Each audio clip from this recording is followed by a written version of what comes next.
Bikes Across Borders is a solidarity group that started 25 years ago in Austin, Texas, with the goal of refurbishing bikes, riding them to Mexico, and donating them to communities in need.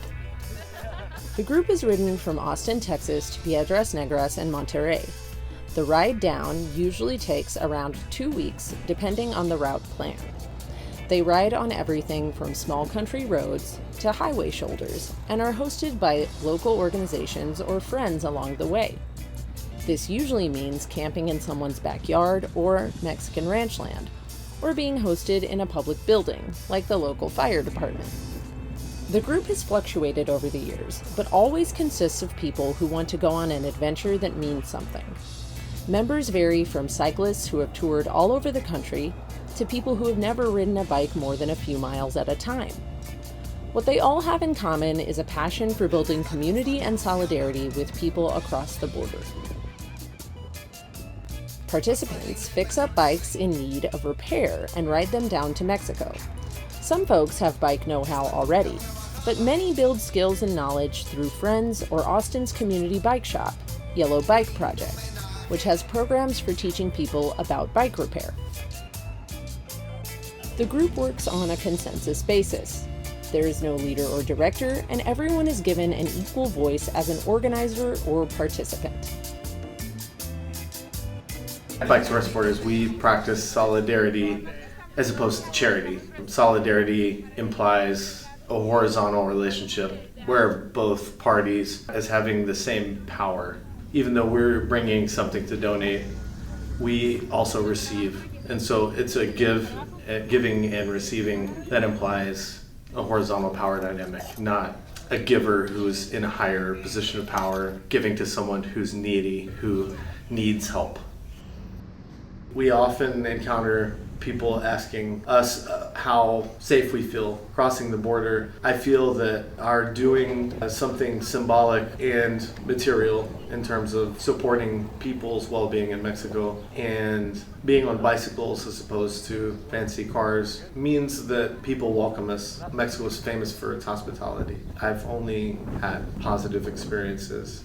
Privilege allows us to cross that border, which many of the people we know in Mexico cannot cross. We do see it as arbitrary and violent and unnecessary because freedom of movement has existed, especially in the Americas and especially among the ancestors of people with indigenous roots for thousands of years as a very natural part of life. The bike ride is only part of the journey. Sharing time with the communities BXB works with is incredibly special. The group is always given a big warm welcome, and the friendships they build last beyond the in-person time together. One of the most meaningful parts about Bikes Across Borders is having the opportunity to have a cultural exchange with the community of people that we're donating bikes to, and oftentimes that looks like sharing meals, sharing food with one another, and visiting and asking each other questions about our profession and our interests and what our lives look like back in the United States, because many of them will never have the opportunity to travel across the border because of lack of passports, privilege of having a passport. On the ride, it's hot and it's sweaty and sometimes it's hard. Sometimes it's really hard, but I would say overall, not that bad. If you're comfortable on a bicycle, you'll be fine. You kind of get in shape on the ride. These bikes that we bring would otherwise be in the trash. And so we're giving these good bikes new life. And as far as riding them to Mexico instead of driving them, it's more fun to ride them. This taught me like a new way to travel. I can't imagine traveling any other way. It's the best way to see a place. It's the best way to take it all in and really feel it. It opens doors. People want to talk to you. People want to invite you into their homes. People want to help you and get to know you. That doesn't happen in a car or on a bus. At the end of the ride, I felt like I could just keep biking. Or bike to a mountain and then climb that mountain. It was invigorating. We're here, we're going to help each other, and the goal is to get all of these bikes to the end point and to our to the people in the community that we're donating these to. And knowing that gets you through every little obstacle.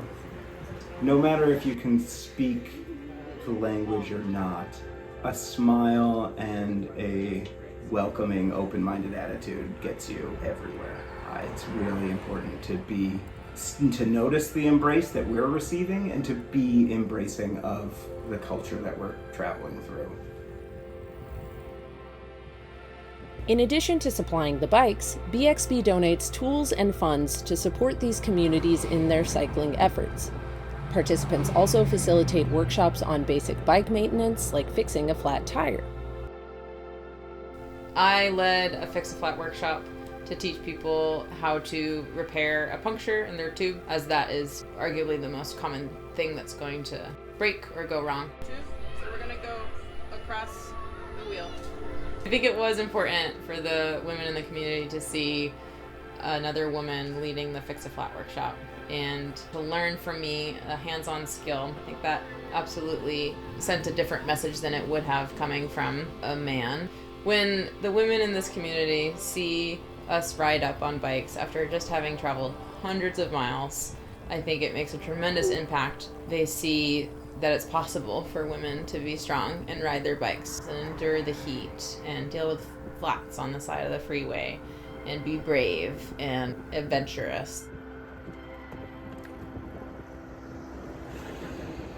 What's great about it is that you get to learn how to fix up a bike and you get to go on an adventure. You learn the ins and outs of bike touring. You also gain perspective. You're out there challenging borders. You're out there toughing it on the bike for 2 weeks, and then you get to the communities where you're still roughing it compared to the way we live in the US.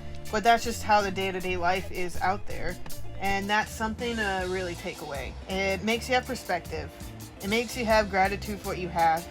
You gain perspective on our culture here in the US. You really see your privilege, and I think that kind of awareness can really help you to be a better person. If this sounds like something up your alley, join us. The group organizes year-round, and the bike ride typically takes place in the spring. Check us out on our website or Instagram.